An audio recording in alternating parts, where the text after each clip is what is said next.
magpakailanman. Minsan lamang sa buhay ko ang isang katulad mo. Ako rin ba'y iniibig mo? Dinggin puso'y sumasamo, sinusumpa sa'yo. Ikaw ang tanging dalangin ko. Ang pag-ibig ko'y alay sa'yo lamang. Kung kaya giliw dapat mong malaman.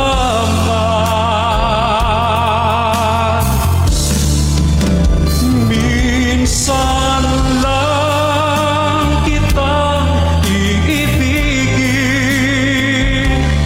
minsan lang kitang mamahalin. Ang pagmamahal sa'yo'y walang hangganan, dahil ang minsan ay magpakailanman.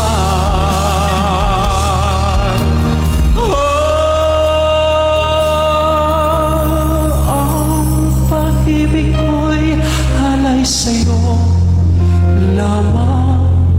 Kung kaya giliw dapat mong malaman.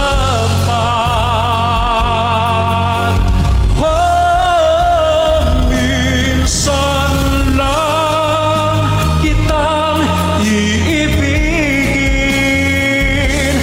minsan lang kitang mamahalin. Ang pagmamahal sa'yo'y walang hangganan, dahil ang minsan ay magpakailanman. Dahil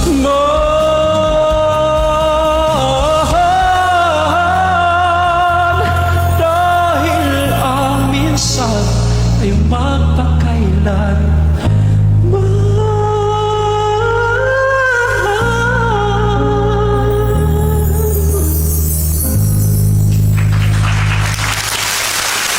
Thank you, Sir Max. Uy, ang ganda ng boses ni Sir. Agree? Oo. Ako so far, partner, para ako nanonood ng ASAP. Di ba yung ASAP may sessionistas? Yung isa-isa silang kumanta. Si Eric, si Mark, si Jed Madela. All in one. For me yung voice. Maganda. Tapos, ang naisip ko, parang talagang yung galing sa radyo yung boses Ako ni nga, Sir. ang na-imagine ko naman, Mel, habang kumakanta si Sir, merong mga lyrics dito, tapos bumabagsak yung mga tapos parang mag-video okay na. Oo, karaoke. Parang ganun eh. Ang ganda, no? Sir, kamusta, sir? Okay, kamusta ka? Very okay na po.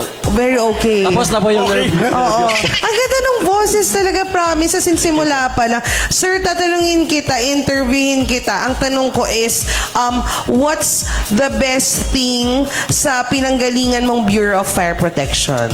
The best thing po. Sa Bureau of Fire Protection is dapat din kasi versatile yung yung mga personnel. Yes. So, hindi lang doon sa mga response, disaster response, kailangan din doon sa ibang field, marunong din tayo. Ayun. So, doon na din nahasa yung talent ko po sa pagkanta. Kasi every time na may mga event, napapatawag po tayo. Magbibigay ng intermission. Akala ko every time baka may apoy. Kakanta, kinabahan ako. Pag hindi gumagana yung na sirena. Oo. Si Sir na muna. Oo. Sir, curious kami actually. Ang kakaiba yung uniform ng BFP. Tatanungin ko na partner. Bakit orange? Please educate us. Sige nga po. Ito po May yung, meaning po ba yon? ito po yung disaster response uniform namin. Bali, naging orange po siya kasi doon sa mga previous na mga experiences,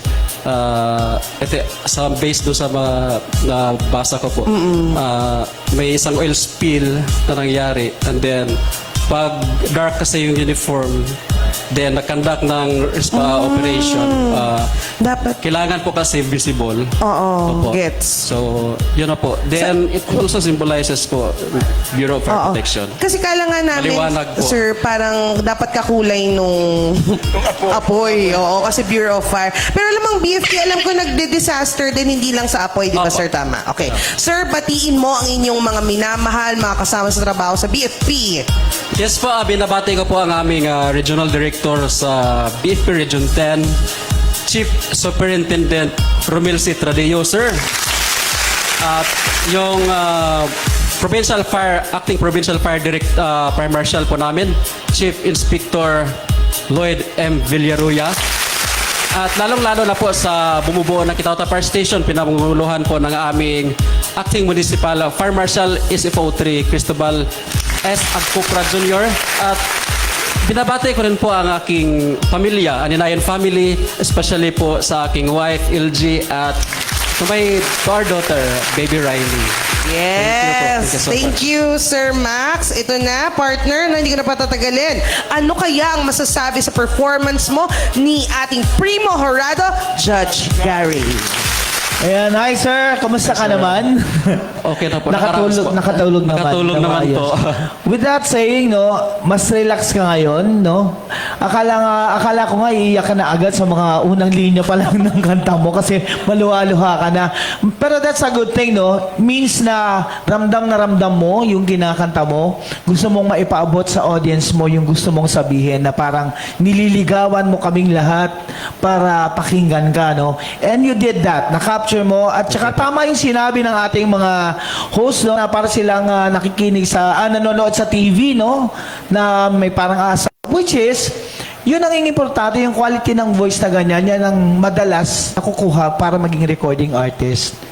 Thank you. Yung ganyang klase ng boses, yung masarap pakinggan, pleasing lang, pwede mong ulit-ulitin at pakinggan. So, again, like we said lagi sa inyong lahat, don't stop. No? Kahit na nagsiserbi tayo sa bayan, kahit naglilingkod tayo sa ating mga mamamayan, always prioritize or always keep on dreaming on what you do to excel para umangat ka dun sa bagay na gusto mo talagang gawin, no? Like what you say, yung singing, no? Kaya kayo sumasali sa ganito because gustong-gusto nyo talagang kumanta. And this a proper way para ma-release nyo yung inner talent ninyo, yung inner desire nyo to be a singer or to be a recording artist. Hindi natin masabi, no? Mapagbiro ang tadhana, malay nyo may naka-live tayo, may mag-offer sa inyo ng contract, may mag-offer sa inyo ng mga shows, di ba? Aside from this one, mula week 1 hanggang ngayon, 4th week na natin, each and every one of you has all the potential to make it in the industry, no? So, just keep on doing what you do. Lagi. And keep on improving, no? Always naman yan. Lagi tayo. Kahit kami, we always keep on creating something na para mapa-improve pa yung aming talents. Okay? So, congratulations. Lahat naman ng sinabi ko, sinabi ni Jazz, ginawa mo naman lahat. You surprise us. Congratulations. Thank you so much po. Thank you, Sir Max. Thank you so much, sir. Ganda ng sinabi, future recording artist. Malay mo nga naman. Partner,